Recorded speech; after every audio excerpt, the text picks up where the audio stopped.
Obrigado, Senhor, por tua graça maravilhosa. Ajuda-nos a aproveitar a noite de hoje,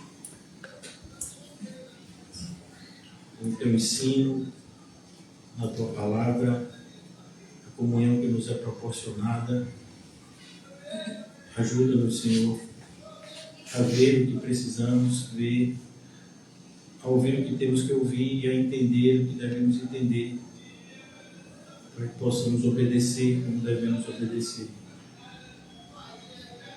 Oramos por essa comunidade, Cosmo de Farias, seus moradores. Tem compaixão desse lugar, Senhor, salva vidas nesse lugar. Nos capacita, Senhor, como teus servos, a exercermos o nosso ministério de evangelismo neste lugar, Senhor. Com o nosso testemunho, em primeiro lugar, e com a propagação da tua mensagem. Sabemos que sem ti nada podemos fazer, mas também temos a consciência e a fé de que em ti todas as coisas são possíveis, Senhor Jesus. Por isso nos ajuda a acreditar, Senhor.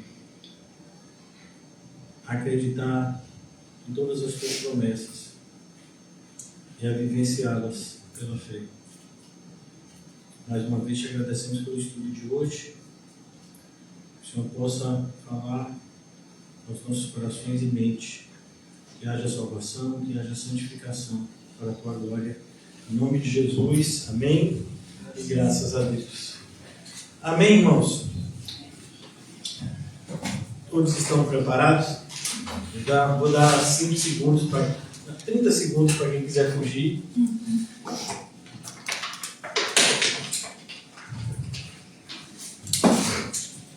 Hoje a gente vai começar a falar um pouco do capítulo 4 de Tiago.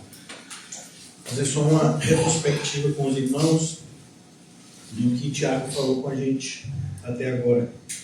Então, no capítulo 1, nós vimos o Tiago falando para a gente da importância de passarmos pelas provações. Vimos como o pecado surge. Fomos desafiados primeiramente a sermos cumpridores da palavra. No capítulo 2 ele vai falar da acepção de pessoas e ele vai falar principalmente de como a fé precisa ser demonstrada. E no capítulo 3, que nós concluímos ontem, fala dessa fé que precisa ser falada. A nossa fala é uma das principais demonstrações de que de fato a gente acredita. E concluímos o capítulo 3 falando da sabedoria, diferenciando justamente essa sabedoria do alto da sabedoria que é terrena. E Tiago fala disso em relação aos seus frutos, mostrando quais são as características da sabedoria terrena e quais são as características da sabedoria espiritual. E tudo uma preparação para o que a gente vai ver hoje à noite, se Deus permitir, que Tiago vai falar de um assunto que o apóstolo Paulo já falou, que o próprio Senhor Jesus já falou, mas ele vai falar de uma forma bem única, por assim dizer, na Bíblia, que é essa questão da guerra, né, que existe no coração de todo ser humano, do mundo. E é importante a gente entender, primeiramente, quando a gente fala mundo, né, o que a gente se refere à palavra mundo? A gente não está falando no sentido geográfico, a gente não está falando do mapa mundo, a gente está falando de toda a cultura mundial, né, de como as pessoas pensam. E por mais que cada cultura seja regional, né, então, nós moramos aqui no Brasil, temos determinados costumes que não são próprios. Se você for para, sei lá, Paraguai, Uruguai, Estados Unidos, qualquer outro país, eles vão ter costumes que são características de cada lugar. Mas existe por trás disso um cenário que une todos os países, né, independente das fronteiras geográficas, que é justamente esse cenário espiritual do homem em rebelião com Deus. Se você pegar todos os países do mundo, inclusive civilizações que ainda não se conectam, né, com a modernidade, você vai perceber que mesmo nessas civilizações antigas as pessoas já tinham um modo de agir, um modo de pensar, né, principalmente, em rebelião àquilo que é a proposta de Deus desde sempre. Então, o mundo, quando é retratado, né, quando essa palavra aparece na Bíblia, ela quer dizer exatamente isso. Uma maneira de pensar que une todos os seres humanos em oposição à proposta de Deus para a criação. Por isso que é importante a gente definir. Então, a gente não é inimigo do mundo, a gente não é inimigo das coisas. Esse sistema de pensar, esse sistema de rebelião, o apóstolo Paulo vai falar sobre isso, quando ele fala em Romanos, que todos nós somos pecadores, que não há um justo sequer. É exatamente isso que é o mundo. Quando no capítulo 1 o apóstolo Paulo fala dessas pessoas que são muitas vezes abandonadas pelo Senhor, por quê? Porque insistem nessa rebelião, e mesmo tendo as coisas criadas, né, como uma revelação geral de Deus, por assim dizer, quando você tem a revelação específica, você tem a revelação que vem pela graça, que acontece quando você é regenerado, e você tem essa revelação geral.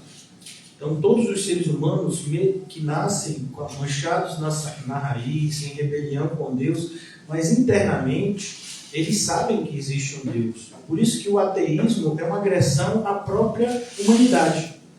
Então, quando a pessoa se diz ateu, ele está agredindo a si mesmo, tendo que, inventar, ficção para negar a existência de um Deus. Então você vê a complexidade do universo, a complexidade do corpo humano, a complexidade, de tudo que nos cerca, e você preferir acreditar que isso é obra do acaso, é algo assim que beira a loucura. Mas isso só é o quê? A demonstração desse estado de rebelião. E uma das evidências desse estado de rebelião é o ateísmo. Então, diz o nécio no seu coração, não há Deus. Veja, essa frase foi dita muito antes do ateísmo moderno ser pensado filosoficamente falando. Então, quando a gente fala, essa introdução é necessária pela linguagem que Tiago vai usar aqui. E a gente tem que caminhar com muito. Eu vou passar aqui com bastante tranquilidade e tentando absorver o máximo de conteúdo, porque essa passagem, para nós que vivemos naquilo que se chamaria de pós-modernidade, é muito importante. Então, eu acho que nunca houve, eu tenho certeza, nunca houve uma geração tão influenciada pelos costumes do mundo como a nossa. Então, antigamente, para você ter uma conexão com o mundo, você tinha que sair. Hoje você consegue se conectar no mundo trancado dentro de casa. Então você tem essa questão. Antigamente tinha a televisão, hoje não. Hoje a televisão virou coisa praticamente do passado. As pessoas, elas estão, por mais que se use ainda, a ideia de uma TV, uma ideia de algo que reproduz a imagem, mas tudo isso, você vê que a TV hoje é Smart TV, Daqui a pouco vou usar, outras expressões. Então, nunca houve uma geração como a nossa, tão influenciada. E a gente precisa entender, ter uma postura condizente. Por quê? Porque nós somos sempre levados em situações como essa a extremismos.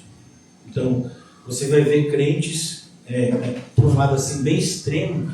Existe nos Estados Unidos, a gente chama de seita porque eles não são evangélicos, mas eles se autodenominam evangélicos. Tem até filme com eles, os Amish. Então é uma sociedade que veio de igreja evangélica tradicional. Em um determinado momento lá nos Estados Unidos, eles perceberam essa influência do mundo, e a resposta deles foi se isolarem em sociedades rurais. Até hoje eles vivem assim. Então, com certeza você já deve ter visto alguns filmes. Eles são aquelas pessoas que só se vestem de preto, e eles não têm qualquer contato com a civilização, a não ser, eles usam o excedente do que eles produzem na fazenda, para gerar recursos para comprar o que eles não produzem, E, salvo engano, acho que era um homem só, mas não sei se hoje é um homem ou mulher, quando fazia 18 anos, o jovem, né? Então, eles tinham a oportunidade de sair durante um ano e depois voltar ou não. Né? Salvo engano, era assim. E se voltasse, ficava lá. Se não quisesse voltar, não voltava mais. Né? Mas é isso que eu quero mostrar para você, é esse extremismo. Então, não quero me contaminar com o mundo. Então, nada de telefone, nada de internet, nada de televisão, nada. A gente vai viver aqui só, né, entre nós, lendo a Bíblia e com a gente aqui. Foi isso que Jesus ensinou? Não. Essas pessoas acham que estão seguindo Jesus, sem nem saber o que Jesus ensinou. Porque uma das maiores premissas da igreja é o evangelismo. Saiam, não é fiquem. Ide, não é esconda-se. Então a coragem do cristão é essa. Inclusive, nós somos como ovelhas para o matadouro. Nós somos como ovelhas no meio de lobos. E muitas pessoas querem se esconder disso, achando que chamando isso de santidade de forma absoluta. E já temos outros extremos, outro extremo, que é essa questão de pessoas que não veem qualquer diferenciação entre o mundo e a igreja. Não pode se fazer tudo, e tem até essa questão do rótulo, né?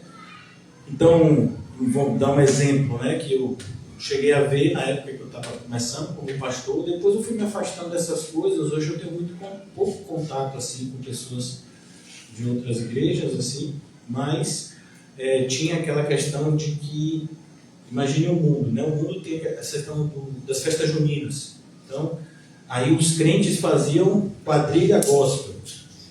Aí São João sem João. Eu cheguei aí para um, inclusive. E tinha um negócio de licor sem álcool. Aí tinha quadrilha, mas tudo gospel, com música gospel, com menino, né?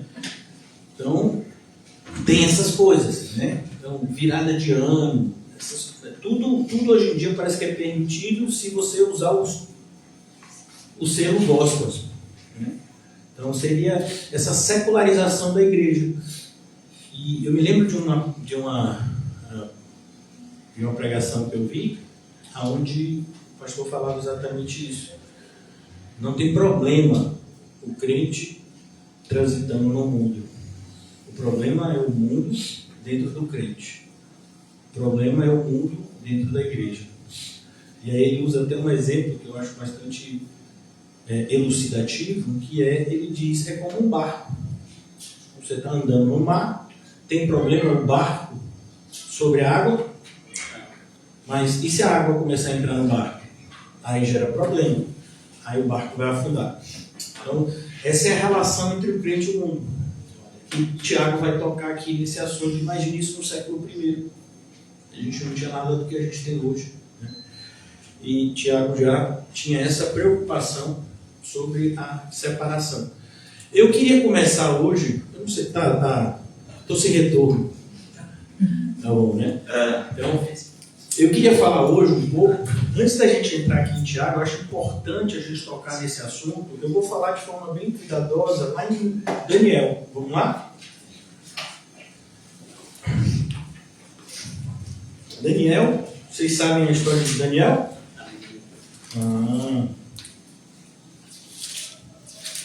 Então, Daniel, ele era um jovem quando seu país, né, foi invadido, e ele, junto com seus amigos, três amigos, eles foram levados a algo que representava o centro do mundo naquela época. Era a cidade mais famosa, era a cidade que tinha dentro dela uma série de culturas, né, porque ele era como se fosse o centro de um reinado extenso. Era a cidade da Babilônia. Então, famosa pelos seus jardins suspensos, né, as suas muralhas que eram tidas como impenetráveis, até que se invadiu lá. Então, eles ficaram presos, eles foram levados cativos, e o costume, né, nessa época era pegar pessoas dessas nações dominadas e pessoas que tinham boas condições, né, pessoas que tinham às vezes acesso, naquela época era difícil, mas pessoas que tinham acesso, que eram alfabetizadas, então pessoas de condição, de famílias, né, que tinham condições dos países invadidos, e pegavam eles como estudantes para que depois eles viessem a servir ao rei da Babilônia, né? Mas eles tinham que ser versados nos costumes da Babilônia. Eles tinham que aprender o modo de pensar da Babilônia até para poder trabalhar com o rei da Babilônia. E é justamente esse o cenário da história de Daniel e dos seus amigos. Então, vamos lá no livro de Daniel. Então, Daniel, ele é um livro profético, mas ao mesmo tempo ele traz narrativas históricas desse período que a gente chama do período do exílio. Então, quando a gente lê sobre os profetas de Israel, eles podem ser divididos pelo tempo em três grupos, que seriam os profetas antes do exílio, um exemplo deles, Isaías, né, por exemplo. Tem os profetas que profetizaram no exílio, Daniel, né, e o próprio Ezequiel. E tem os profetas pós-exílio, que é o caso, por exemplo, de Malaquias.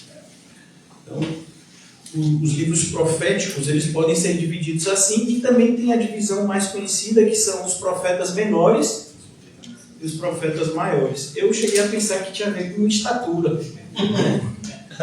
Depois a gente chega a pensar, será que é em grau de importância? Não vou ler Sofonias, não. Por quê? Não, profeta menor, eu vou ler os profetas maiores, né? E na verdade essa terminologia, por mais engraçado que seja, né, tem gente que leva a sério, mas isso é só pelo tamanho do livro mesmo. Então, por isso, profetas menores, porque os livros são menores. Você pega, por exemplo, o livro de Jeremias e Isaías, são livros imensos, né? Então, vocês encontraram Daniel? Amém. Então, vocês estão melhor do que eu. Então, Daniel aqui, ele vai retratar, logo no capítulo 1, ele vai falar dessa chegada, né, do cativeiro. Eu não vou fazer uma exposição de Daniel, fiquem tranquilos, viu? Eu não vou, mas eu quero fazer essa conexão, né, de Daniel com o sistema do mundo que a gente vê lá, que está em inimizade com Deus, em Tiago 4. Então, o que a gente vê aqui logo no início de Daniel? Versículo 1 do capítulo 1. No ano terceiro do reinado de Jeoaquim, viu? Não confunda, porque tem Jeoaquim, Joaquim, viu? Vai devagar, preste atenção nas letras e vogais. Rei de Judá, veio Nabucodonosor. Nabucodonosor não é o nome de uma pessoa, mas é um título, como por exemplo a expressão César, era um título que recebia o imperador romano. Nabucodonosor era um título que recebia o rei da Babilônia. A Jerusalém e a sitiou. O Senhor entregou nas suas mãos a Joaquim, rei de Judá, uma parte dos utensílios da casa de Deus, e ele os levou para a terra de Sinar, para a casa do seu Deus, e pôs os utensílios na casa do tesouro do seu Deus. Então esse foi o cenário. Houve essa primeira invasão. É outra coisa que também, em outro momento, a gente pode falar sobre isso. A gente já falou no passado, há algum tempo, que as invasões elas aconteceram em 3 léguas, por assim dizer. A última, o rei perdeu a paciência e destruiu completamente, né, Jerusalém, queimou o templo. Mas na primeira, ele ainda deixou, né, o rei reinar lá com uma determinada independência, mas pagando a ele e como um reino vassalo, por assim dizer, né? Alguém que não tinha uma independência, como na época do Império Romano, por exemplo, né? Mas houveram algumas rebeliões, e isso foi fazendo com que o rei da Babilônia se irritasse, e na terceira vez ele então destruiu tudo, né? E aí a gente tem essas narrativas todas nos livros históricos.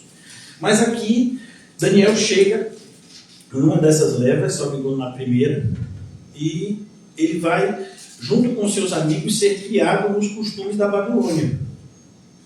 Aqui no capítulo 1 ainda. Versículo 4. Jovens em quem não houvesse defeito alguma, olha o que o rei da Babilônia estava procurando, de boa aparência, instruídos em toda a sabedoria. Então, pessoas que de alguma forma tinham... Não é apropriado falar isso nesse tempo, mas para a gente contextualizar para hoje, tinham algum grau de escolaridade. Eram pessoas que tinham conhecimento para absorver conhecimento. Instruídos em toda a sabedoria, doutos em ciência, entendidos no conhecimento, e que tivessem habilidade para assistirem no palácio do rei. Então, era como se eles fossem transformados, né, em funcionários públicos. Eles que iam prestar serviço, quando eles crescessem, né, ao rei, como de fato aconteceu com Daniel, que teve, né, galgou posições importantes em determinados reinados. Não que ele buscasse isso, que fique claro, viu? E que lhes ensinassem as letras e a língua dos caldeus. O povo aqui é dos caldeus. E o rei lhes determinou a porção diária de iguaria do rei. Então eles tinham uma certa regalia. Então, por mais que eles fossem de um povo escravo, mas eles estavam ali no palácio do rei. E eles tinham acesso à comida do rei, que seria algo muito bom, né? Diga-se de passagem. Né? Você imagina você estar na casa do presidente, né? Comendo das iguarias que tem lá, né? Eu acho difícil a gente manter o padrão, manter o peso, né? Porque você fica meio que desesperado, tanta comida, tanto sabor, né? Então, ajuda-me, Senhor.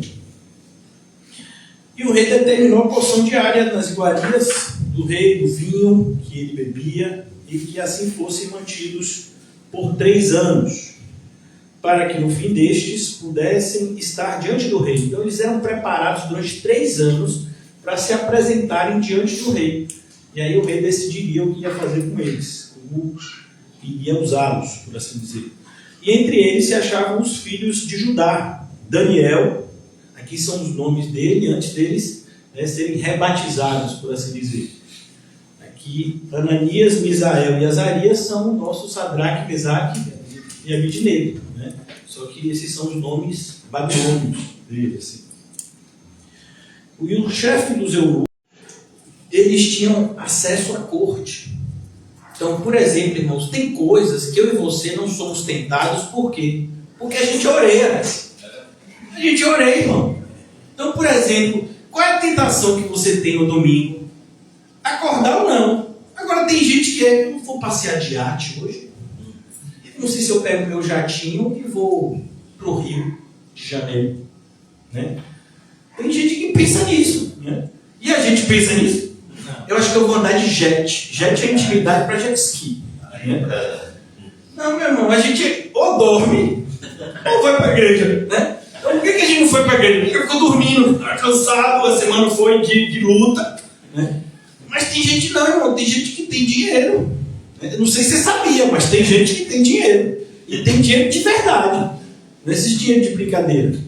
Então, quando a pessoa tem acesso a determinadas, né, coisas, a gente passa por provações diferenciadas. Eu não quero dizer que são mais difíceis, que são diferentes.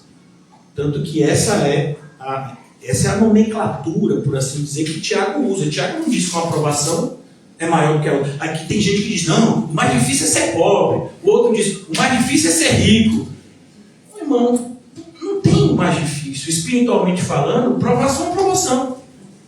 E Paulo vai dizer, inclusive, que é difícil para o cristão ter muito e ter pouco. Ele foi provado nas 2 situações. Né? Agora, é claro que pessoas infantis, como eu, né, sempre fica querendo ser provadas no muito.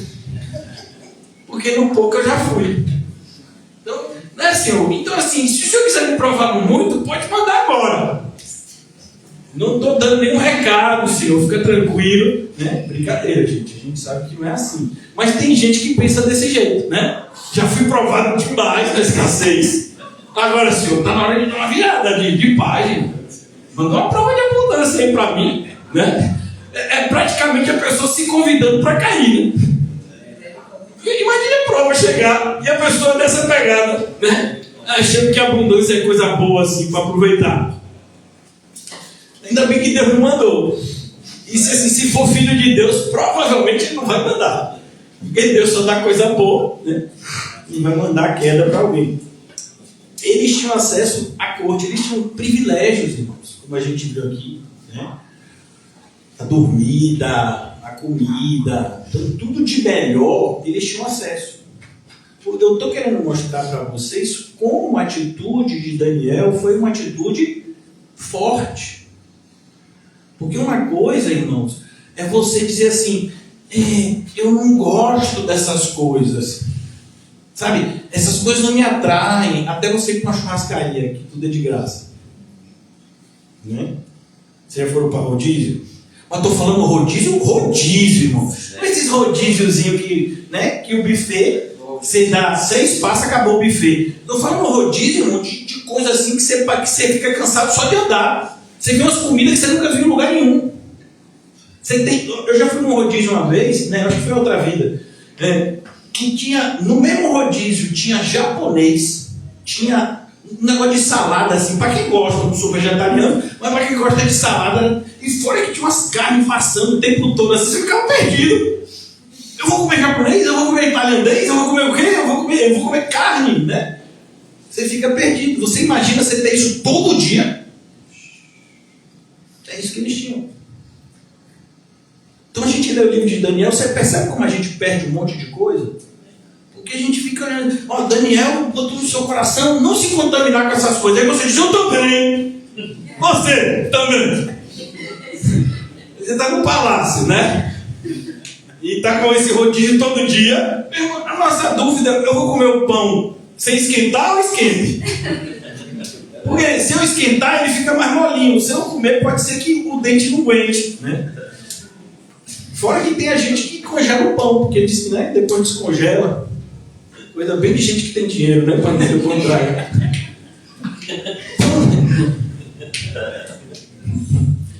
Mas é isso, irmão. Eu gosto dessas coisas, né? Eu gosto, não tenho problema com isso. Mas eles tinham privilégios. Então é diferente você abrir mão de uma coisa, né? Quando ela é muito boa. A gente não está abrindo mão, quer ver ele. Que luta, né? E as pessoas se apegando. Meu Deus, você com as coisas que você fala, dá que é favor que você faz. Difícil vai ser achar alguém que aceite. Né? E a pessoa fazendo questão. Deixa eu continuar. E eles tinham a oportunidade de crescer mais ainda. Porque depois desses 3 anos, eles iam se apresentar diante do rei. E se eles mostrassem desenvoltura, conhecimento, eles poderiam ser colocados em posições de importância no reinado. Então, é isso que a gente está lendo aqui. Não é simplesmente, né? Daniel estava ali, estava como escravo. Claro, ele está num país estrangeiro. Ele está com uma cultura diferente, mas ele foi colocado numa situação muito boa. Principalmente comparado com outras pessoas da sua nacionalidade. As pessoas que ficaram estavam sofrendo muitas vezes, porque o rei colocava restrições. Mas ele está vivendo no palácio. Sendo preparado para ser ajudante do rei, sim. Mas a vida deles era uma vida de regalias comparado com a maioria das pessoas, né? É como eu vejo algumas pessoas que dizem assim, mas eu só ganho 50 mil reais, será que dá para viver? Quando uma pessoa diz que só ganha 50 mil reais, né? Você fica com misericórdia, né? Falou, como consegue sobreviver com tão pouco, né? Tem gente que está assim, né? Fala, os juízes que perdem os penduricários. Exatamente. Vai recebendo 200 mil, passar a receber 50 é difícil, né? Então, aqui no versículo 8, que foi o que a gente leu, Daniel assentou no seu coração não se contaminar com isso.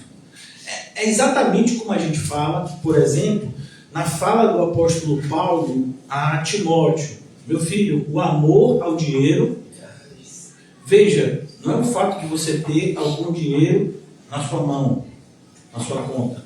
É o amor ao dinheiro. Então, por que eu estou dizendo isso? Porque tem gente que não tem dinheiro nenhum, mas tem amor ao dinheiro. É a coisa mais comum. Coisa mais comum. Porque às vezes a pessoa pensa que amor ao dinheiro é um pecado de que é rico. Não, meu amigo. Orelha também tem. Para de ter preconceito com os orei, sem acepção de pessoas. Então, amor ao dinheiro. Essas igrejas da teologia da prosperidade, por que as pessoas estão lá? Porque amam dinheiro, exatamente. Elas estão vivendo numa condição de escassez, mas elas acham que a qualquer momento Deus vai fazer um milagre e aí ela vai sair do lixo para o luxo. Tinha uma pregação que eu vi, que era, eu não vi toda não, eu só vi o começo, falei, não vou ficar vendo esse lixo, né? Então, mas a realidade dessas pessoas, como elas pensam, é mais ou menos isso. É a mesma coisa de alguém que, mesmo com limitações financeiras, gasta dinheiro toda semana fazendo cena, mega cena, sei lá, né? Apostando no bicho. É tanta. Não vou nem falar da Beth, que a Beth é uma anomalia, um absurdo, mas esse costume que as pessoas têm desde antigamente, né? Então, de separar um dinheirinho para dizer, vou fazer minha fé. E ainda chama de fé. Olha que tribulação. Ainda dá um nome de fé. Vou fazer minha fezinha. Porque acredita que está ali na oreagem, mas a qualquer momento, né, vai ganhar na mega, sozinho, na da virada, e aí tudo vai mudar. Pode ser que mude, você acabe sendo, né, alguém que vai ser enterrado por Paulinho. Tem alguns casos, pessoas que ganharam dinheiro e morreram. Porque ninguém quer matar uma orelha, mas quando você tem dinheiro, as pessoas começam a querer alguma coisa com você. Então Daniel viveu na Babilônia, mas ele não se permitiu que a Babilônia vivesse dentro dele. É exatamente esse o ponto que eu queria que vocês entendessem. Então, não, a gente vai transitar no mundo. Então, por exemplo, aqui a gente tem alguns irmãos, com certeza, que tem CLT. Que são CLT, né? Que tem carteira de trabalho assinada. É pecado isso? É pecado você ter um CNPJ? É pecado, sabe? É pecado você trabalhar e receber salário. Por quê, pastor? A palavra assalariado é a mesma palavra para mercenário na Bíblia. Eu não sou mercenário não, pastor. Sou crente. Realmente, eu sei que você é crente, mas é a mesma palavra. Mas não é que está sendo aplicado para você. Então a gente tem que... Não sei também, viu? Eu não sei o que está no coração. Então, se o seu coração está em Deus, então não é para você. Amém? Eu tenho que me corrigir, porque daqui a pouco a pessoa é mercenária, eu estou dizendo que ela não é. Olha que perigo. Não vou fazer isso nunca, né? Então, mas o fato de você trabalhar e receber salário não faz que você é mercenário. Mas se você acha que a sua vida depende daquilo, aí já faz. Então, quando você acredita que Deus te mantém por aquilo, é diferente, é totalmente diferente, né? Isso é até libertador. Porque se alguém quiser te demitir, seu compromisso é com quem? Com Deus. Então você sabe que mesmo Deus que te colocou para trabalhar naquele local, Ele vai te colocar para trabalhar em outro, ou não, mas Ele vai te sustentar de alguma forma. Porque é isso que a Bíblia nos garante, né?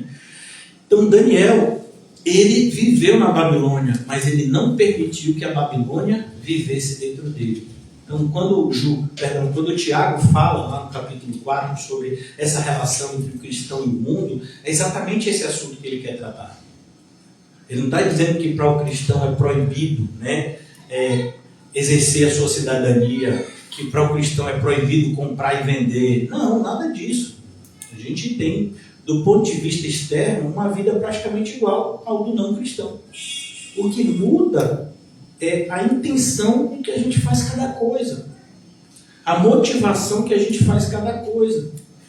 E muitas vezes essa nossa motivação ela vai acabar sendo evidenciada mesmo quando a gente faz ações parecidas. Por exemplo, imagine que você vai para o trabalho todos os dias e tem pessoas que não são cristãs e vão para o trabalho todos os dias, são seus colegas de trabalho. Mas a motivação que essas pessoas têm no trabalho é uma, a motivação que você tem é outra. Por que eu estou dizendo isso? Então essas pessoas, elas trabalham só pelo salário. Muitas vezes, quando elas tiverem a oportunidade de fazer corpo mole, vocês sabem o que é fazer corpo mole ou vocês nunca fizeram isso? Amém, sabe? Né? Só Mateus que sabe. Para vocês, eu não sei não, viu? Sinceramente. Então o chefe não está olhando, né? O supervisor, sei lá, e aí você, né? Pega o celular, dá aquela esforcidinha assim, né? Aí ouve um barulho, parecendo Adão e Eva, né? E olha, daqui a pouco já está mexendo, o celular já desapareceu.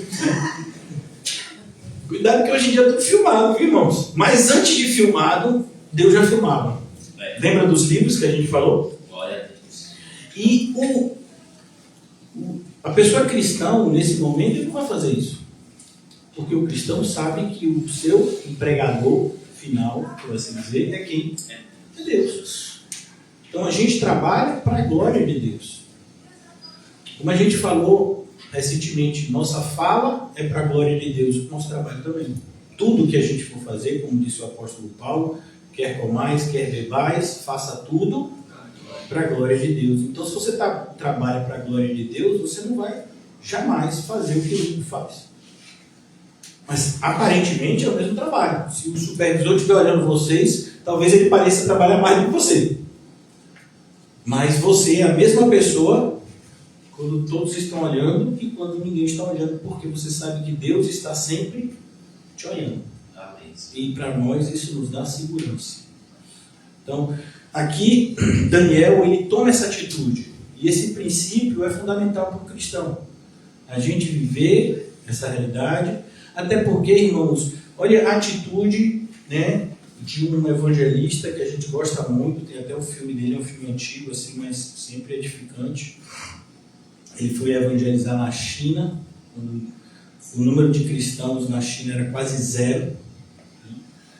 E durante algum tempo ele está tentando evangelizar sem quase nenhum êxito. Agora veja, só a título de curiosidade, ele foi enviado em uma missão do seu país, que era a Inglaterra, mas as pessoas não tinham interesse de evangelizar a China. Elas tinham interesse na Inglaterra de ter relações comerciais com a China. Então usavam o evangelismo como estratégia. Porque se aquele povo ficar mais evangélico, vai se identificar com um país que teoricamente que é evangélico também, que seria a Inglaterra. E esse pessoal que enviou, né, o nosso evangelista aqui, Hudson Taylor. Mas Hudson Taylor pensava como eles? Nunca. Tanto que em várias situações ele se colocou contra essas pessoas que no primeiro momento custearam a sua missão.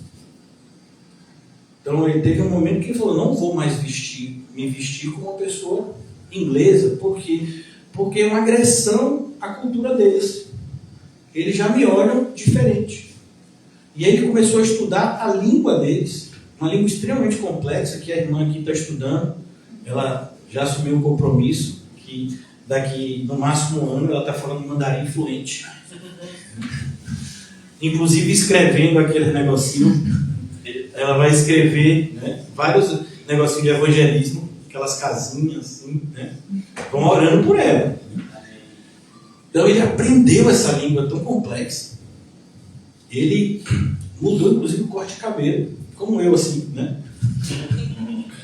A roupa, a tal ponto que em determinados momentos os locais confundiam ele, né, com outro local. Então veja, e quer dizer que ele se tornou do mundo? Não. Quer dizer que ele estava fazendo de tudo para com todos, para se possível salvar alguns. Totalmente diferente. Por que eu estou dizendo isso? Porque outro dia eu conheci uma pessoa, outro dia não, tem muito tempo. A gente estava começando lá na boca do rio ainda, foi uma missionária. A missionária chegou lá e disse, pastor, Deus me falou que você ia me dar 5 mil reais. Imagine isso há mais de 10 anos atrás. 10, deu uns 14 anos atrás, 13 anos atrás. 5 mil reais que eu vou comprar um festival caríssimo que Deus tinha escolhido era para evangelizar os cantores e as personalidades famosas e que a gente tinha custeado. Eu fiquei só olhando assim. Eu falei, sem problema. Desde que Deus fale comigo. Ele não falou, então a gente acabou não ajudando essa senhora, né? Mas veja como as pessoas são. Ninguém quer evangelizar. Por isso que o cuidado, inclusive, não se esqueça dos pobres, porque dificilmente a gente esquece dos ricos. Eu acho difícil você esquecer dos ricos, né? Pode ser até que você esqueça às vezes, né? Mas a tendência nossa mais é esquecer quem? Os pobres. Então você imagine que você ficou um dia afastado do seu zap, como alguns irmãos, que em retiro espiritual ficam dias sem responder mensagem. Brincadeira, não está mais assim não, viu? Ele só leva algumas horas para responder. Então, imagine que você ficou afastado do seu zap por, sei lá, um dia, 2, e aí quando você pega de novo o seu celular, tem 100 mensagens, você começa a responder pelo mais pobre? Ou você começa a responder pelo mais rico?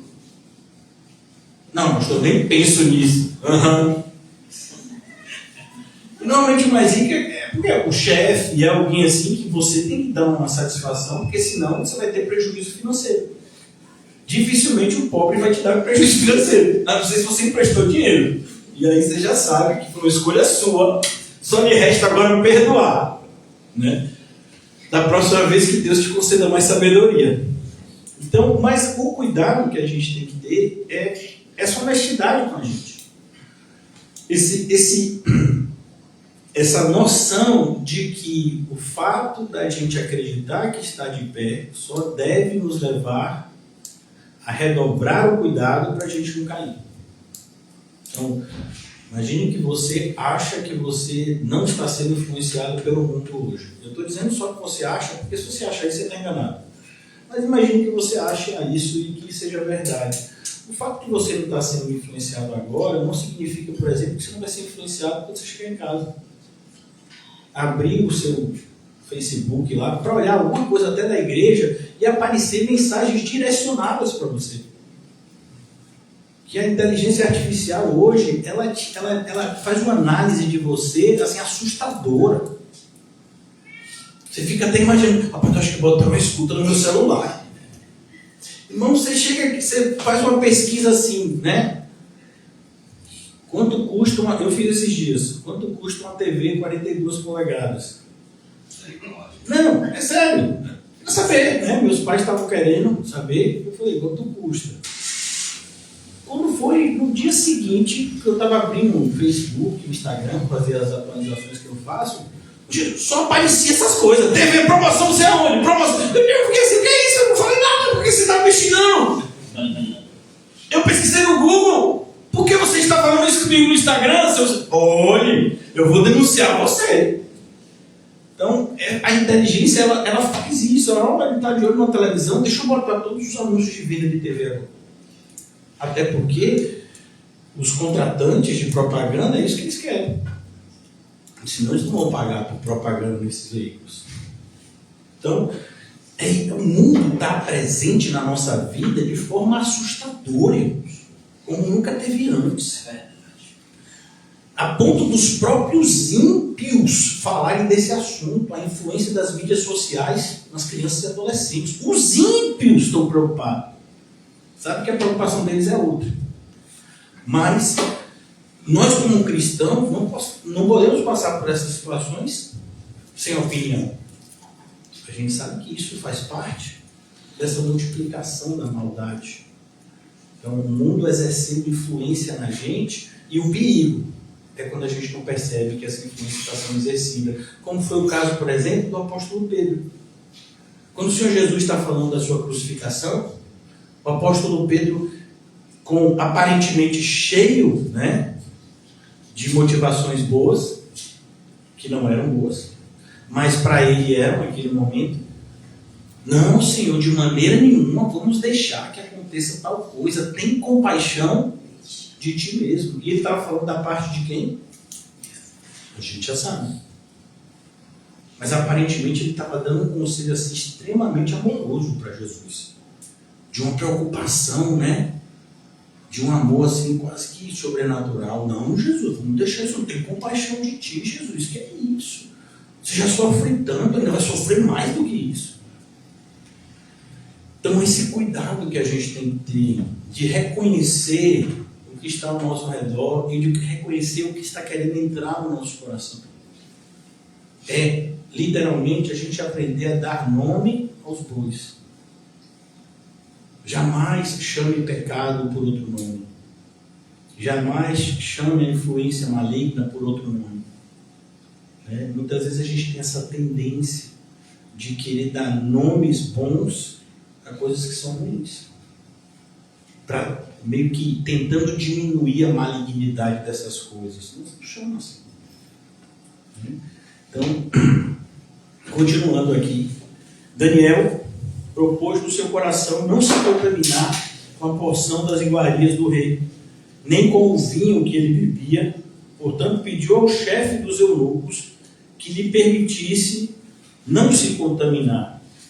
Ora, Deus fez com que Daniel achasse graça e misericórdia diante do chefe dos eunucos. Veja como Deus ele vai contribuir para a sua santificação.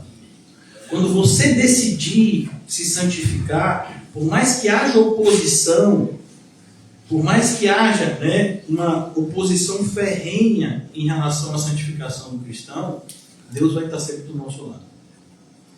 Então aqui, o eunuco poderia obrigar eles, o eunuco poderia penalizá-los, inclusive pela atitude deles, pois isso aparentava, eles não estavam só com pessoas de Judá, tinham pessoas de várias nações ali entre eles.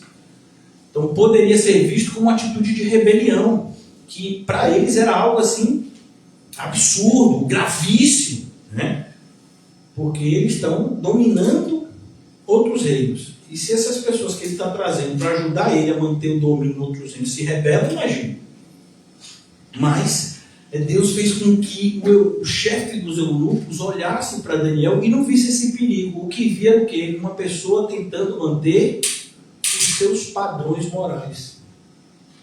Então, é esse o cuidado que a gente tem que ter. Muitas vezes a gente enfrenta esse perigo inicial. Então, no meu caso, por exemplo, eu vou falar, porque a maioria de vocês já sabe, e quem não sabe, não sei porque não sabe, eu não como carne. Não é por causa de Daniel, não. Eu não como carne há 16 anos, um voto que eu fiz com Deus, eu e Deus.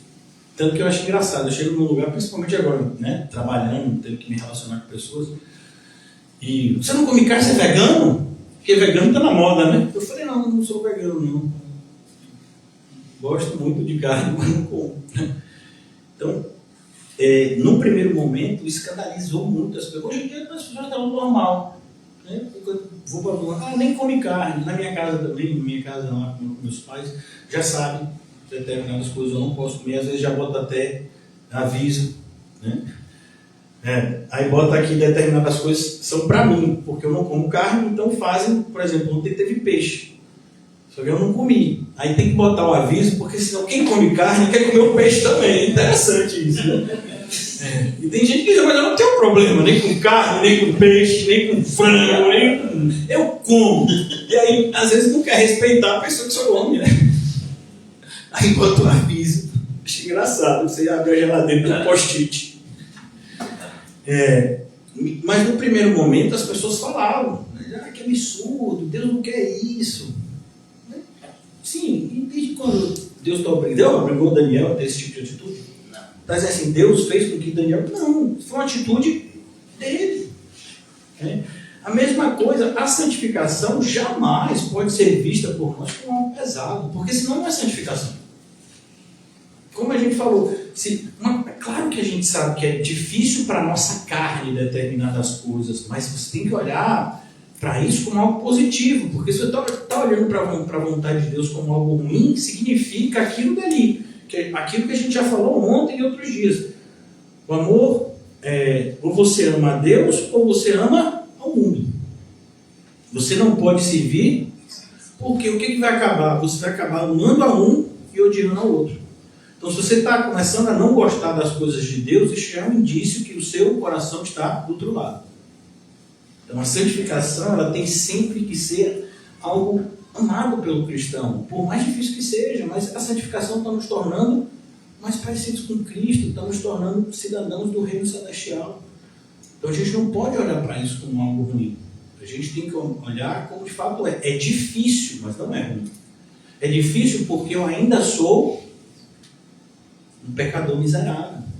É difícil porque o meu pensamento ainda não está totalmente cativo ao pensamento de Cristo. E por isso eu tenho que lutar todos os dias contra vontades que ainda existem em mim, mas que fazem parte da minha velha natureza. Mas é aquilo que a gente fala da intenção. Spurgeon falava isso. O cristão não é perfeito, mas ele tem o desejo, a intenção de ser. Ainda que a gente não tenha, né, essa santificação que a gente deveria ter, mas o nosso desejo é que a gente tivesse, é que a gente tenha algum dia. Então, olhar para as coisas que Deus diz que são boas e chamá-las de ruim é um indício de que a gente não está fazendo da forma certa e, portanto, Deus não está recebendo aquela adoração. O apóstolo Paulo fala exatamente isso em Romanos 12. Ele quer que a gente preste um culto racional, que é entender, né, essa vontade dele como boa, perfeita e agradável. Se você não está entendendo desse jeito, então sua mente não foi transformada. Né? Então, Daniel, o eunuco, ele se solidariza, por assim dizer, com Daniel. O desenho bíblico é até engraçado, porque o eunuco fica meio, né? Mas no final deixa, né? E disse o chefe dos eunucos a Daniel: tenho medo do meu senhor, o rei, que determinou a vossa comida e a vossa bebida, porque veria ele os vossos rostos mais tristes do que os outros jovens da vossa idade. E esse é o pensamento do mundo. O mundo acha que se a gente não tem determinadas coisas, a gente vai ser infeliz.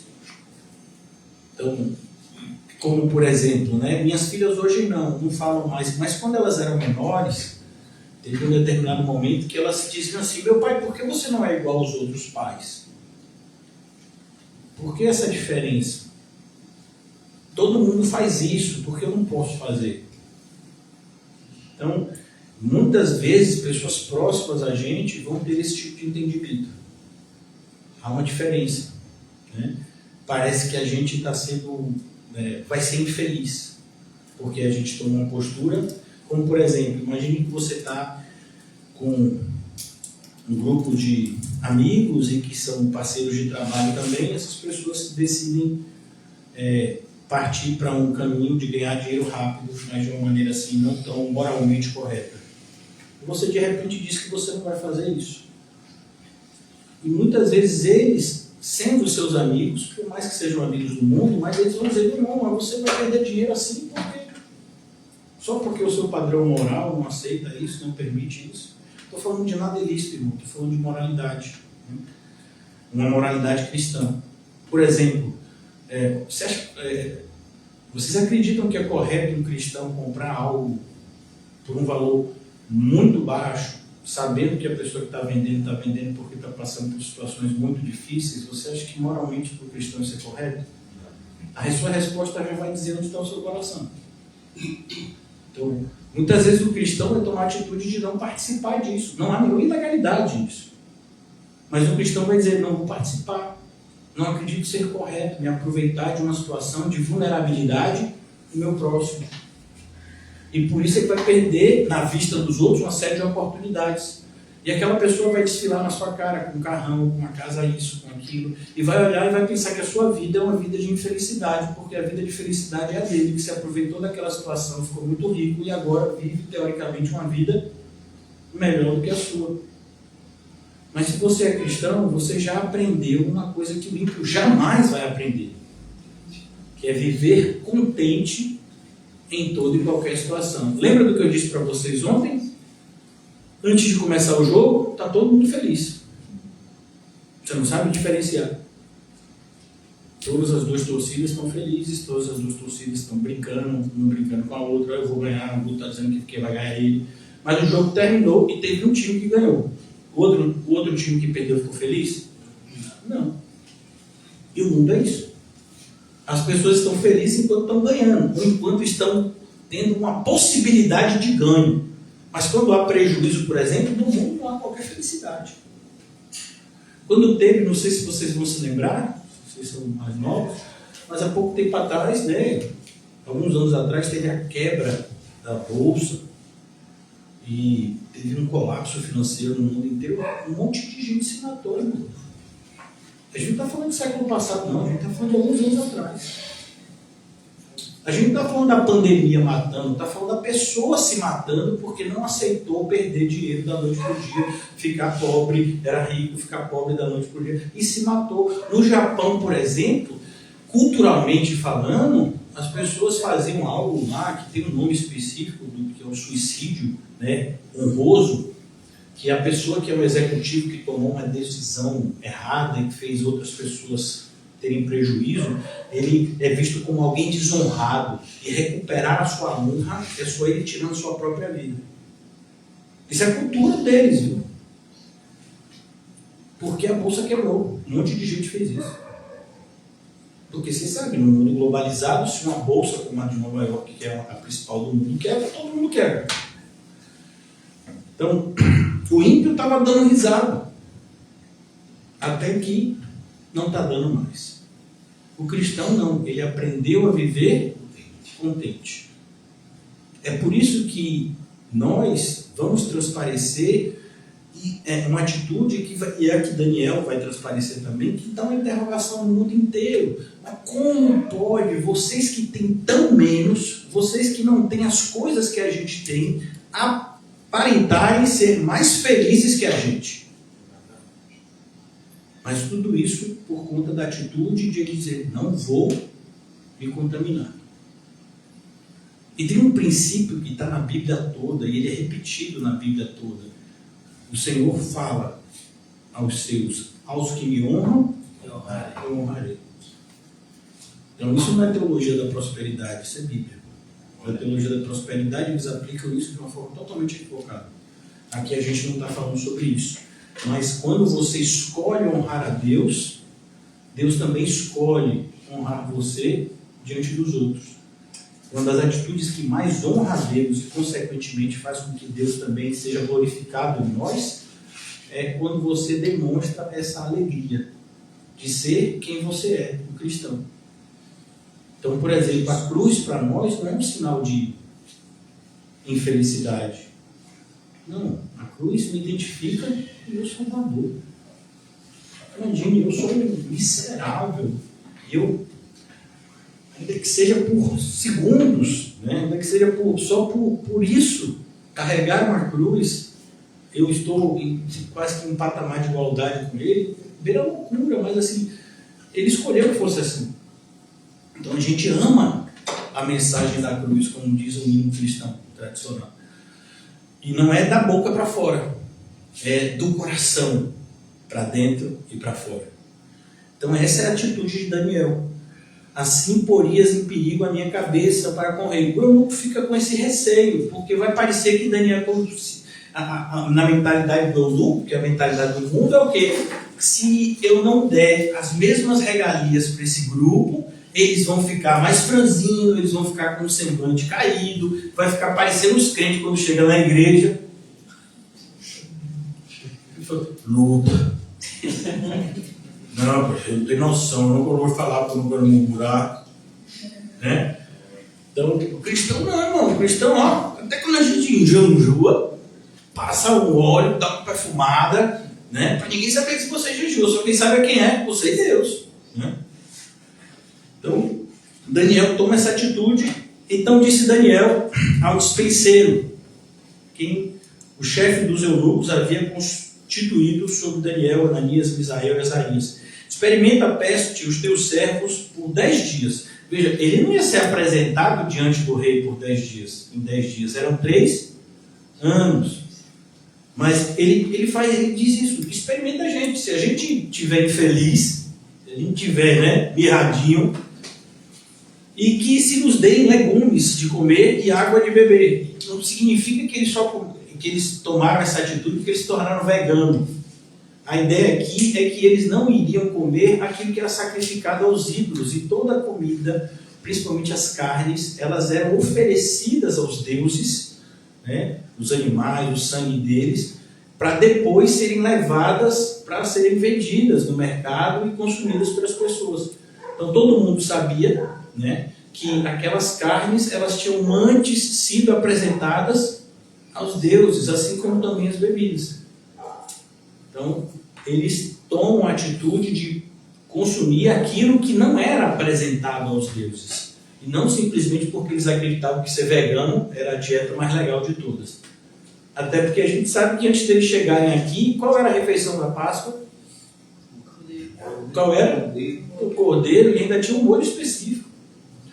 Então, não era que eles eram veganos, né? A atitude deles contra a influência da Babilônia na vida deles. Versículo 13. Então se examine diante de ti a nossa aparência e a aparência dos jovens que comem a porção das iguarias do rei, e conforme vires procederás para com os teus servos. E ele consentiu isto, e os experimentou 10 dias.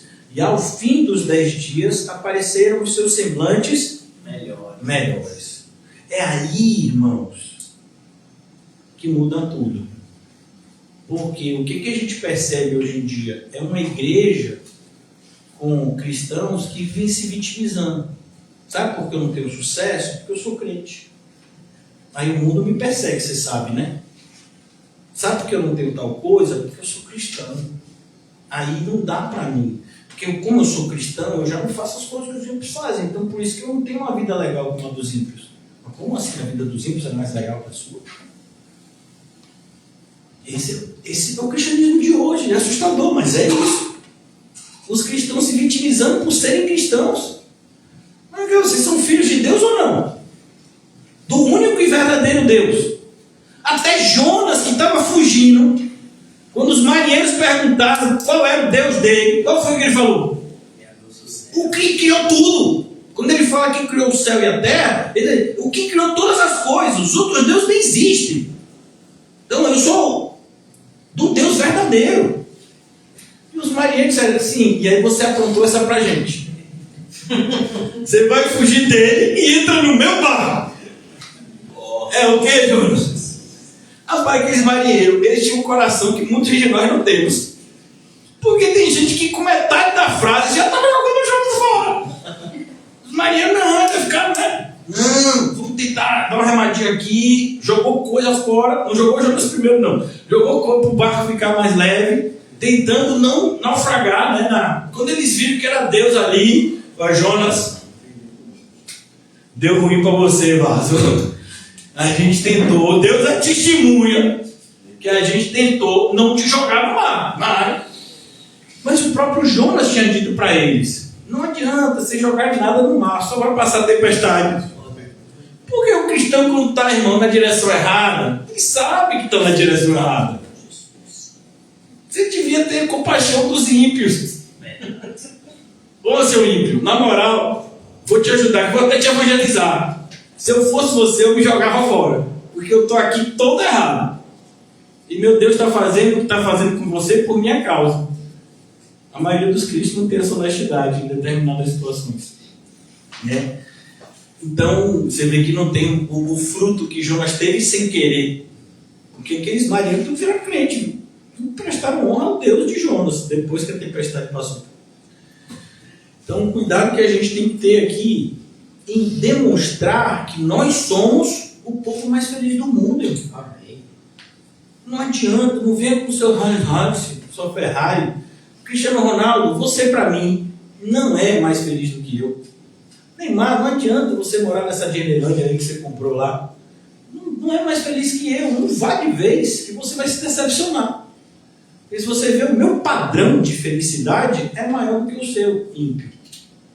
O cristão tem que se posicionar dessa forma, sem soberba, diante das promessas que estão claramente explicitadas na Bíblia. Amém. Nós somos filhos de Deus. Você entende isso? Então o que pode comprar isso? Nada. Nem sangue pode. Vontade do homem não pode. Só a vontade de Deus. E você ainda fica com essa cara de coitadinho. Não, porque sabe como eu sou crente, então nada dá certo na minha vida. Mas como assim não dá certo na sua vida? Você é crente, rapaz. Já deu tudo certo, você foi regenerado. Até as coisas que aparentemente são ruins estão cooperando. Mas você não me convenceu. Eu não tenho que convencer ninguém aqui, irmão. Quem tem que convencer vocês é o Espírito Santo. Eu estou falando só que está escrito na Bíblia.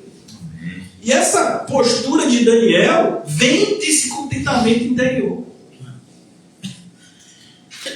Senão, irmãos, a gente, e eu vou falar na melhor das hipóteses, a gente vai ficar igual a Davi, quando foi para a varanda e fez o que fez. Então, por que o Davi fez o que fez? Porque o seu coração estava insatisfeito com a sua realidade. Já trabalhei demais, vou me dar férias. Eu fiquei tempo demais no palácio, vou dar uma olhada na varanda. Já enjoei das minhas mulheres, viu? Tinha só uma não. Plural, falei, Davi, meu irmão. Rapaz, você é maluco, Davi, é só para ter uma, você tinha mais de uma e ainda tá fazendo coisa errada, rapaz. Então, veja a loucura. Quando você não enxerga o que está diante de você, não adianta, você não vai valorizar. Quando você, por exemplo, não reconhece, você pega uma criança e você bota na mão dela 1 quilo de ouro, e depois você bota diante dela um monte de bolinha, brinquedinho, você acha que ela vai preferir o quê? Ela não sabe o valor do ouro. Para ela quer o quê? Diversão. Ela não tem ideia do que tem valor e do que tem pouco valor. Tem muitos cristãos que estão assim. Não tem ideia do que receberam em Cristo. E ainda ficam como criancinhas querendo brincar no parque. Como se essa fosse a melhor vida a ser vivida. É exatamente isso que Tiago está tratando com os cristãos lá em Tiago capítulo 4. Eu fiz toda essa preparação, irmãos, para tentar chegar até vocês mostrando isso. Porque às vezes a gente faz a leitura de Tiago 4 e fica parecendo que a gente está brigando com o mundo e que o mundo é assim. Não é esse tipo de guerra não, irmãos. É uma guerra interior, onde muitas vezes você nem reconhece quem é seu inimigo. É uma guerra tão específica que às vezes você chama de amigo o inimigo e inimigo o seu amigo. Sem nem perceber. Porque você ainda não tem noção do certo e do errado. Você ainda não tem noção do que tem valor e do que não tem. Hoje eu fui buscar minhas filhas na escola, como eu sempre faço. E aí a gente sempre conversa. E hoje o tema, para variar, meu pai, você protege demais. Não, eu protejo não. Eu faço o meu papel. Mas a maioria das pessoas não faz assim. Minha filha, eu sei o que as pessoas pensam. Eu sei o que eu penso. Vocês são minha responsabilidade. Qualquer coisa que acontecer com vocês é minha responsabilidade. Mas você não vai poder proteger. Rapaz, você é adolescente, sempre tem alguma coisa a dizer, irmão. Você não vai proteger a gente sempre. Você não vai estar em todos os lugares. Eu não vou estar, mas o que eu puder fazer, eu vou fazer. E ainda tem Deus do meu lado que Ele faz o que é possível, né? Então, mas essa tentativa de todas as formas fazer com que o mundo nos influencie, né? O mundo vai querer que a gente seja igual. O mundo não gosta do que é diferente. O mundo rejeita o que é diferente. O mundo vê o diferente como perigoso. Então, é isso que Tiago vai descrever. Mas o cristão, ele precisa ter essa noção que a gente está tendo aqui em Daniel, para que você possa entender que nessa luta, só uma força pode vencer o mal, é o bem. Só o bem pode vencer o mal. Então a gente não pode partir para uma ideia de que odiar o mundo é odiar as pessoas do mundo, como muitas pessoas fazem. Não, nós não odiamos ninguém. E como o apóstolo Paulo deixou tão claro para a gente na carta aos Efésios, a nossa luta nunca foi contra a carne e sangue. A nossa luta também não é contra um carro que foi fabricado, uma casa que foi construída. A nossa luta é contra os principados, potestades, hostes espirituais do mal. Então, a nossa postura de contentamento é extremamente importante nessa batalha. Principalmente para a gente. Porque, assim como um tubarão, eu já falei isso algumas vezes para vocês, assim como um tubarão, né, ele consegue sentir uma gota de sangue a 5 quilômetros de distância, Satanás consegue perceber rapidamente um coração insatisfeito com Deus.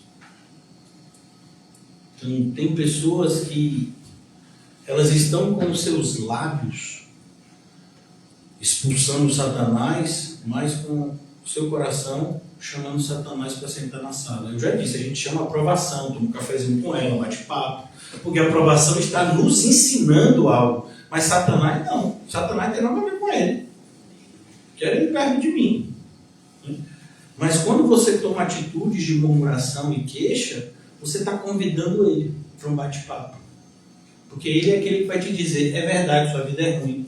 Agora, se você seguir meus conselhos, ela vai ser boa. Satanás vai ser sempre essa voz. Muitas vezes na boca de pessoas conhecidas da gente. Rapaz, não sei por que você toma essa ideia de ser crente, rapaz. Então, tu precisa ser crente, mas precisa ser desse jeito. Precisa ser padrão Daniel.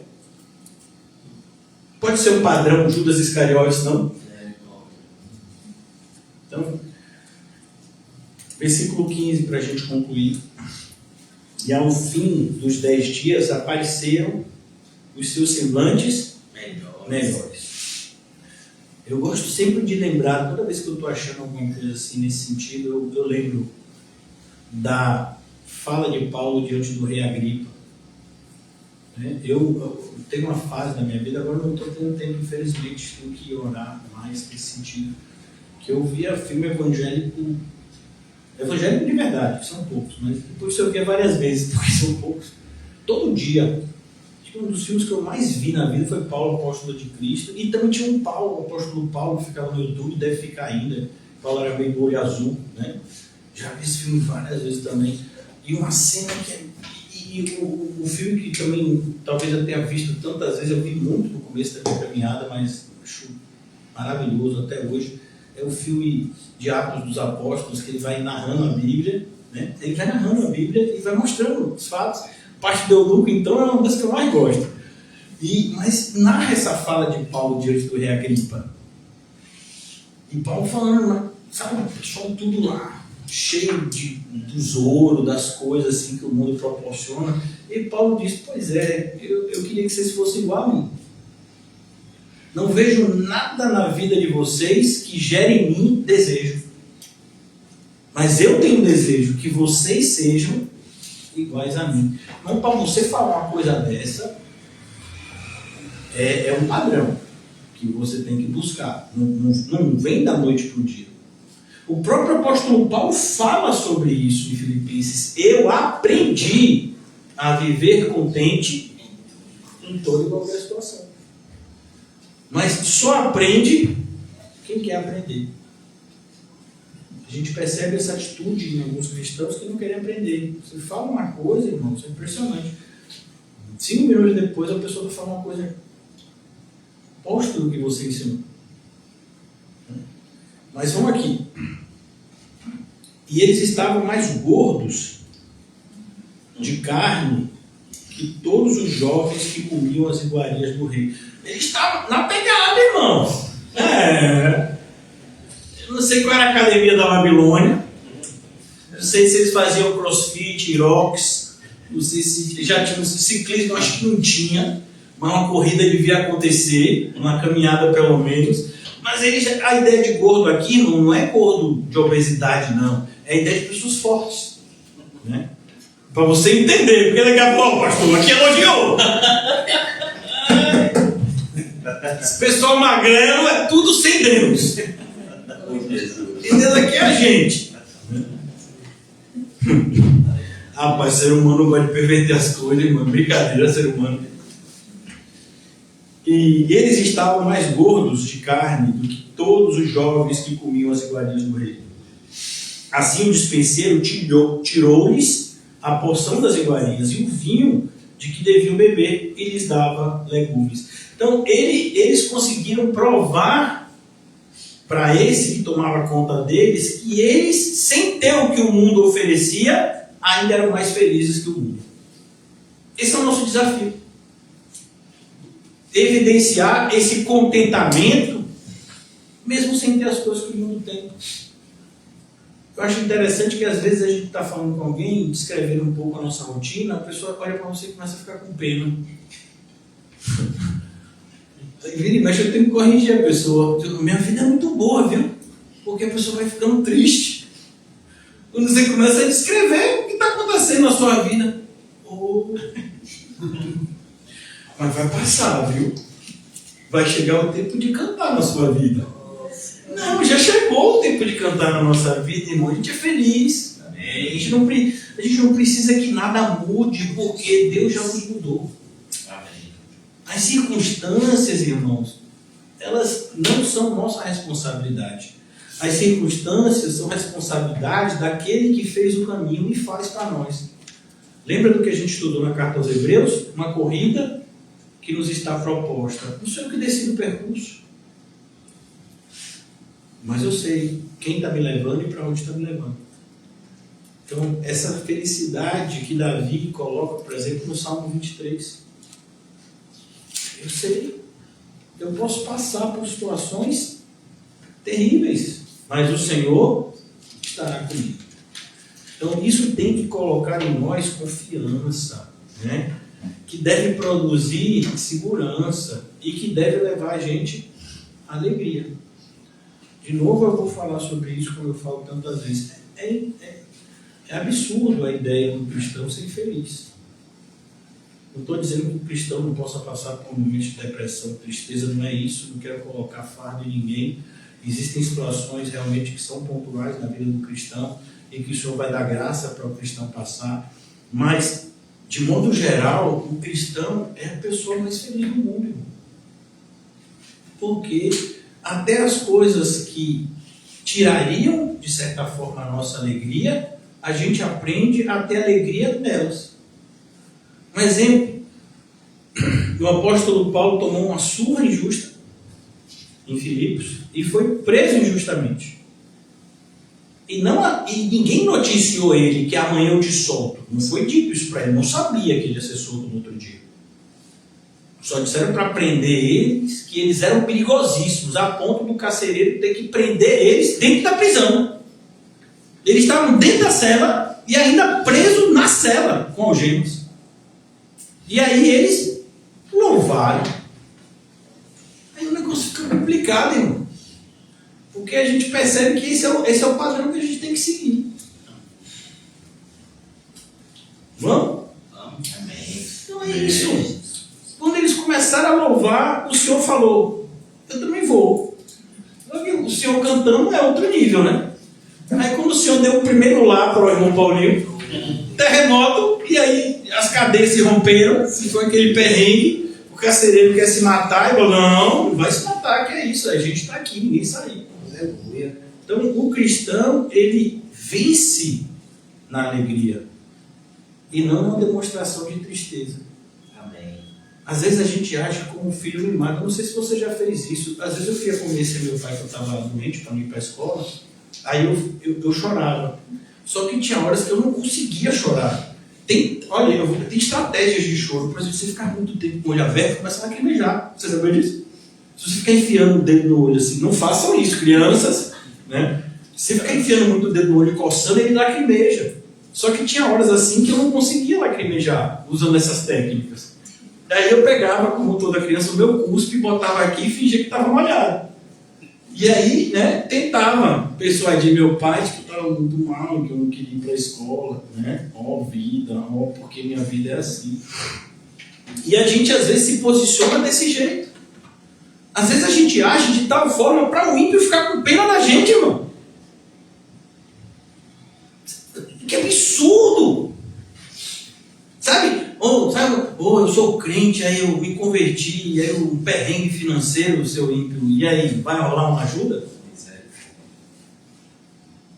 Você é crente.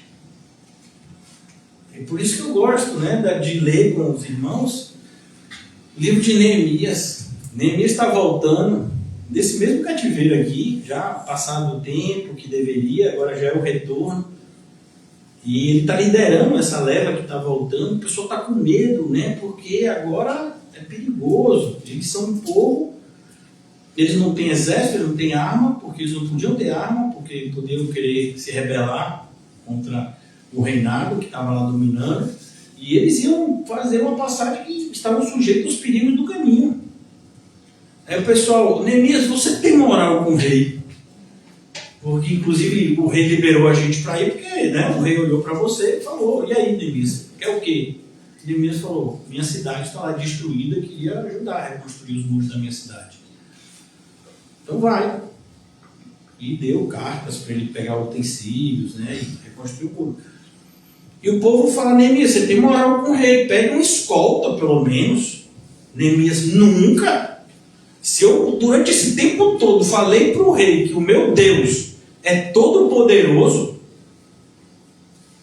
e aí o meu Deus agiu de tal forma que me levou a poder voltar para a minha nação destruída e reconstruí-la, tocando o coração do rei.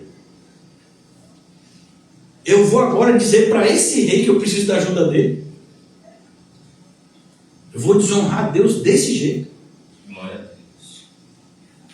Então, o cristão, isso não é soberba, irmãos. Você tem que saber diferenciar soberba de fé. Por exemplo, se o irmão em Cristo quiser me ajudar, eu aceito ajuda, viu, irmão? Eu não tenho orgulho, não. Se pensa, pastor, o senhor quer isso? Claro que eu quero. Ainda mais cada comida que os irmãos me oferecem. Eu acho interessante, o pessoal, esse dia eu estou nesse nível, irmão. A pessoa foi me contratar, e aí eu tive uma reunião lá, e a pessoa, depois da reunião, me deu um bolo para levar para casa. Porque eu não comia, a pessoa me deu um bolo. Eu falei, você come? Eu falei, como. Mas você parece que não come. Eu falei, a senhora acha que eu não como? A senhora já olhou meu tamanho. Acho que é fácil manter um tamanho desse, de gordura. Então, essa nossa dependência de Deus tem que gerar na gente felicidade, alegria. E é isso que Daniel está mostrando para a gente aqui. E esse é o combate de Tiago. Então, não entre nessa ideia de mundo e querer brigar, porque é exatamente o que o diabo quer de você, irmão. Que você seja hostil com as pessoas. Esse testemunho deplorável que muitos cristãos têm dado, de uma hostilidade contra instituições, uma hostilidade contra outros, que foram criados aí nessa imagem e semelhança de Deus, mesmo que não sejam cristãos. E a gente não tem hostilidade com ninguém. Pelo contrário, a nossa arma é e sempre será o amor. Amém. Então, você só pode amar se você se sentir amado. Aleluia. É impossível você conseguir amar se você não se sentir amado. E nesse caso específico, eu estou falando do amor de Cristo. É por isso que Paulo fala, é preciso, eu sei, você nunca vai conseguir entender plenamente, você nunca vai ter ideia da dimensão do amor que Cristo tem por você. Mas vale a pena o esforço. Se esforce em conhecer o amor de Cristo que excede todo o entendimento. Então, quando a gente fala, por exemplo, do apóstolo João, o discípulo amado, é porque Jesus amava mais ele? Não, ele se sentia amado por Jesus. E aí veja, aparentemente, ao que conta a tradição, João seria o discípulo mais novo. Inclusive nos filmes, ele sempre aparece sendo, com essa pessoa, com essa imagem do discípulo mais novo, porque a tradição aponta nessa direção. Mas mesmo sendo o discípulo mais novo, teoricamente o que deveria mais ficar com medo, porque ele se sentia mais amado por Jesus, foi o único que estava na crucificação. O único. Mesmo sendo mais novo, tendo razão às vezes para ficar com medo, Porque Pedro era o que andava com a peixeira. Pedro não era valente? Cadê a valentia sem a peixeira? Então, esse é o nosso desafio. No final, irmãos, quem vai vencer não é o mais perverso. Quem vence é quem mais ama. A maldade consegue fazer muitas coisas, até não conseguir fazer mais nada. Como quando prenderam Blandina, O pessoal estava espancando ela e ela era magrinha. O pessoal achava que ela ia morrer rápido. E está espancando elas a ponto dos soldados lá se cansarem. E de repente eles viram um semblante de felicidade nela. Por que você está assim? Porque assim, se vocês não me matarem, eu venço vocês. E ela está falando, eu venço na minha fé. E se vocês me matarem, eu venço mais ainda, porque eu vou para o reino de Deus. Irmão, isso destrói qualquer um. Você imagina a pessoa está lá querendo que você sofra e você dizendo, não vai rolar. Eu não vou deixar de ser feliz com o meu Senhor. É o que Paulo vai dizer em Romanos 8. Será que o sofrimento pode me separar do amor de Cristo? Nada. Tribulação? Não. Nada. Nem a morte pode separar. Então essa felicidade, irmãos, indestrutível, faz com que até os corações mais duros sejam tocados muitas vezes. E as pessoas vão dizer, mas você tem tudo para negar a Deus agora, como no caso de Jó. Amaldiçoa esse teu Deus e morre. E Jó disse, de jeito nenhum. Eu nasci sem nada. Se eu for morrer, o irmão pode me enterrar, não vou poder botar nada, a não ser o que botar em mim. Deus deu, bendito seja o nome do Senhor. Isso é o que? Contentamento. É por isso que a gente tem que buscar, irmãos, esse lugar. Quando a gente ora, é esse lugar que a gente tem que buscar. E não fazer da nossa oração uma hora da murmuração. Ó Deus, o Senhor sabe como eu estou afligido. O Senhor sabe como meu coração tem sido atravessado por flechas. Os meus inimigos. Irmão, é um negócio assim que os crentes conseguem fazer, que você fala, não é possível que a gente está lendo o mesmo evangelho. Porque os discípulos tomam uma surra, são ameaçados de morte diante do Sinédrio e saem comemorando, parecendo que o time ganhou, porque foram achados dignos de sofrer afrontas e apanharem pelo nome de Cristo. E a gente não quer nem um peteleco. O senhor viu o olhar torto que deram para mim porque eu sou crente? O senhor vai deixar aquele ímpio fazer assim para mim, Deus? Sou teu filho! Irmão, sabe? Esse tipo de cristianismo que a gente fala não é possível. É por isso que Paulo ele meio que se revolta e diz assim, eu saí da Galácia agora. E vocês já perderam a noção do que é o verdadeiro evangelho? Coríntios, a mesma coisa. Vem cá, vocês estão com disputa de quem é o mais importante aqui? Deixa eu dizer uma coisa para vocês. Quando eu vim ter com vocês, eu decidi nada saber, a não ser Cristo e este crucificado. Então, essa ideia de que as marcas de Cristo são nosso maior prêmio aqui na Terra. Fora o nosso prêmio celestial, que é a nossa coroa, é as marcas de Cristo aqui na Terra, irmão. Quando Paulo diz que ninguém me moleste, porque eu trago no meu corpo as marcas de Cristo. Então, como cristãos, o nosso desafio é esse. É vivendo no mundo sem as regalias que o mundo tem para nos seduzir, como colocou tão bem colocado John Bunyan, a Feira das Vaidades. A gente estava outro dia com o irmão José no shopping, e eu não sei, o shopping é um dos lugares que eu mais vejo aquela Feira das Vaidades. Claro que o mundo inteiro é a Feira das Vaidades, né? Mas o shopping é um ambiente que foi criado para isso. Não tem nada no shopping que seja de graça. Até o estacionamento você paga. Né? Você ficar sentado muito numa mesa e não consumir, a pessoa já te olha torto. E vai consumir o quê? Mas, meu irmão, não tinha escrito aqui que para sentar tinha que pagar. Não, mas aí é para quem está consumindo. É até assustador. Você fica rodando no shopping só olhando, já pensa que você é assaltante. Não vai comprar nada, não tem uma sacola na mão, tá andando, tem 3 horas aqui, quer se distrair, vai pra praia, meu amigo. Porque o shopping foi criado para quê? Para você gastar dinheiro. Então, se você está sem nada, meu amigo, nem passe na porta. Vai ganhar alguma coisa antes para gastar lá dentro. Né? E aí, quando o John Bunyan chega lá, na Feira das Vaidades, todo mundo tem o que oferecer, menos amor, paz, alegria, benignidade, longanimidade, mansidão, fé, domínio próprio. A verdade, mas é isso, o fruto do Espírito é oposto às obras da carne, como o apóstolo Paulo coloca em Gálatas. Então esse cuidado que você tem que ter para proteger o seu coração. Foi o cuidado que Daniel tomou. Estou chegando aqui na Babilônia, eu preciso proteger o meu coração para que eu não me torne como os babilônios. Por quê? Porque para ele seria muito mais tentador, porque ele estava com o que de melhor a Babilônia tinha a oferecer. E ele tinha que se manter fiel a Deus. Deus vai usar ele de uma forma poderosa, como a gente já vê. Vocês já leram o livro de Daniel, já sabem disso.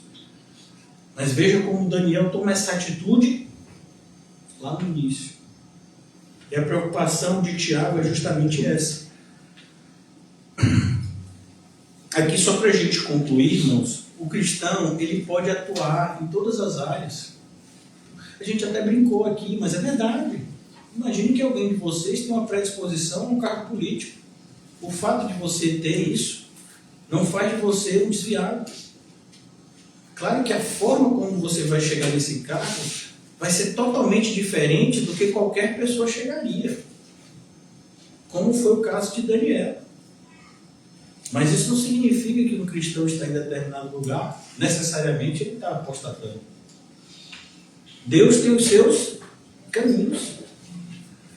No direito, nos negócios, na universidade, na administração pública, nas empresas, então não tem área onde seja proibido para um cristão, a não ser a criminalidade. Né? Se alguém está pensando assim, eu já vou dizer que essa área não. Tá bom? O pastor falou que não tem área que o cristão pode atuar. Então aqui o pessoal me chamou para o tráfico já, né? Pelo amor de Deus, irmão. Em nome de Jesus. Né? Não. Daniel, ele vai resistir à tentação. É o que Tiago vai ensinar, inclusive, na sequência. Sujeitai-vos a Deus, resistir. Então, por exemplo, no nosso caso aqui, o que a gente está fazendo aqui hoje? Sujeitando a nossa vida a Deus. Aprendendo a sujeitar a nossa vida a Deus. E o que espera a gente lá fora? Pastor, pare com isso. Não me assuste. É de noite. Essas coisas não se fala de noite, porque eu preciso dormir. Você já sabe o que espera lá fora. Então, e você vai ter que o quê? Que resistir. Eu acho interessante porque tem muito cristão que acha que tem que lutar contra o diabo. Não, você não tem que lutar contra ele. Você tem só que resistir às suas astutas ciladas.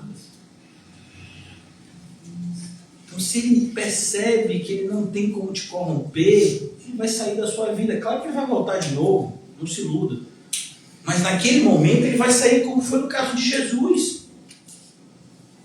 A Bíblia até deixa claro, e ele se ausentou até o momento oportuno. Ele vai estar sempre esperando a oportunidade. Na nossa vida não é diferente. Mas se a gente se sujeita a Deus e resiste a esses ataques, ele foge. A gente não vai fugir. A gente não precisa fugir. Quem vai fugir é ele. Porque o mal nunca vai vencer o bem. Por isso Paulo fala, de novo, referência à carta aos Gálatas, para você ver como esse assunto foi falado nessa carta. E não nos cansemos de fazer o bem, porque ao seu tempo ceifaremos, se não houvermos desfalecido. Então, uma outra coisa que eu queria falar com vocês antes da gente concluir é que quando a gente fala sobre essa alegria cristã, a gente não pode confundir fidelidade a Deus com arrogância. Então, o crente não é arrogante. Pelo contrário, o crente é humilde. Então, quando a gente fala que Deus vai nos honrar, porque Ele honra os que honram a Ele, a ideia é as pessoas vão ver a face de Cristo em nós.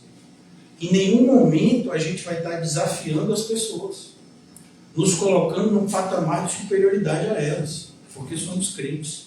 Não é isso que Jesus ensina, em momento nenhum. Mas é essa felicidade que eu diria até espontânea. É uma felicidade que a gente não se esforça para ser feliz. Que vem desse aprendizado no contentamento. Que vem desse se sentir amado por Cristo. Por isso o apóstolo Paulo coloca assim: o amor de Cristo nos constrange. Então ele nos ama. O que a gente faz de volta? A gente ama também. O amor dele é infinitamente superior ao nosso. Mas a gente ama também. A gente ama com o máximo que a gente pode amar. E a gente sabe que é isso que ele quer da gente. Então, quando a gente percebe, quando Daniel toma essa atitude, a gente vai falar mais sobre isso, se Deus permitir, na quarta-feira, mas só a título de conclusão. Por que Daniel toma essa atitude? Daniel é um homem de oração, irmãos. E a gente nunca pode desconectar obediência de oração. Até porque toda a nossa força vem do Senhor. E um dos momentos onde a gente mais é fortalecido no Senhor e na força do seu poder é na oração. Glória a Deus. Então, é preciso, como o Tiago vai dizer lá no capítulo 4, que as pessoas não tinham determinadas coisas porque não sabiam pedir. Então, quando ele está dizendo isso, ele não está dizendo que tem uma fórmula de pedir. Não, eu vou te ensinar uma fórmula secreta de você pedir uma BMW e chegar a uma BMW. Eu vou ensinar para você uma fórmula secreta de você pedir $1 milhão, não é de reais, reais já não está valendo mais. Você vai pedir $1 milhão e vai chegar na sua conta $1 milhão. Não sei nem quanto é que está o dólar hoje, mas vai chegar. Então não é isso que Tiago está dizendo aqui. O que Tiago está dizendo é: vocês não sabem pedir. Aí eu vou usar o exemplo da criança. Vocês estão pedindo para o Senhor tirar a barra de ouro da mão de vocês e colocar na mão de vocês um chiclete? O que vale mais, um chiclete ou uma barra de ouro? Uma barra de ouro dá para comprar uma fábrica de chiclete. Até mais de uma. Mas essa noção que a criança não tem. O tesouro que está na sua mão. Por isso que uma das parábolas que a gente estudou recentemente foi o quê? Um homem que achou o tesouro. E aí ele vai e vende tudo que tem, compra aquela terra e ele fica feliz. E aí a parábola termina, a gente fala assim: e aí rolou o quê? Porque até que eu entendi. Ele achou o tesouro. E agora? E o tesouro vai fazer o quê com ele? Porque ele já vendeu tudo que tem. O que ele vai fazer agora? A parábola é para ensinar que quando você tem Jesus, você tem tudo. Glória a Deus. Aí a gente não entende, aí a gente fica assim: eu fico sem entender a parábola. Mas deve ser que eu não entendi a parábola do semeador, provavelmente. Você não é o quarto tipo de solo, então não tem como você entender. Mas a ideia é que você encontrou Jesus, é igual organizações tabajaras da minha época. Seus problemas acabaram. Porque até os seus problemas viraram soluções. Vocês acham que eu estou brincando? Não. Estou falando sério. É porque eu só fico tão feliz falando disso. Mas até as nossas tribulações vão gerar alegria para a gente, crescimento espiritual, proximidade com Cristo. Até os piores momentos a gente vai ver a luz de Cristo. Eu gosto dessas historinhas boas, irmão. Eu não amarro assim, aquelas que eu aprendi no comecinho da caminhada cristã. E às vezes até tem gente que usa com um pouquinho de heresia assim, mas dá para você tirar a heresia e ela fica legal.